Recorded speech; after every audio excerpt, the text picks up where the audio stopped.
Wednesday evening மருதாணியும் சத்து மாவும் அம்மா வீட்டிலேருந்து கொடுத்து விட்டுருந்தாங்க. அதனால் சத்து மாவு வச்சு எப்பவுமே கஞ்சி தான் கடைவோம். அதனால் இது கொழுக்கட்டை செய்யலாம்னு சொல்லிட்டு ரெடி பண்ணிட்டு இருந்தேன். 2 கப் சத்து மாவு, அதில் ஒரு பிஞ்ச் உப்பு, நல்லா அதை மிக்ஸ் பண்ணிவிட்டு வெல்லத்தை நல்லா இடித்து பாகு பதத்துக்கு நல்லா காய்ச்சிக்கலாம்.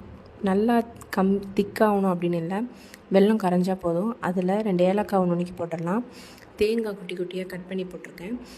சப்பாத்தி மாவு பதத்துக்கு நல்லா பிணைஞ்சிக்கலாம். பிணைஞ்சி குட்டி குட்டி உருண்டையாக உருட்டி கொழுக்கட்டை ஷேப்பில் பிடிச்சி கொப்பரையை ஒரு 10 நிமிஷம் மூடி வச்சாச்சு. வேகட்டுன்றதுக்காக வெந்துடுச்சு. சூப்பராக ரெடி ஆகிடுச்சு. Evening snacks ready. நீங்கள் ஹெல்த்தியாக செஞ்சு கொடுக்கணுன்னா இதை ட்ரை பண்ணி பாருங்கள்.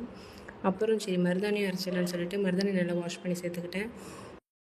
லெமன், புளி, கிராம்பு 3மே சேர்த்து போட்டு ஃபைன் பேஸ்ட்டாக இல்லாமல் கொஞ்சம் கொரன்னு அரைச்சி எடுத்துக்கிட்டேன். அரைச்சிட்டு பாப்பாங்களுக்கு போட்டேன்.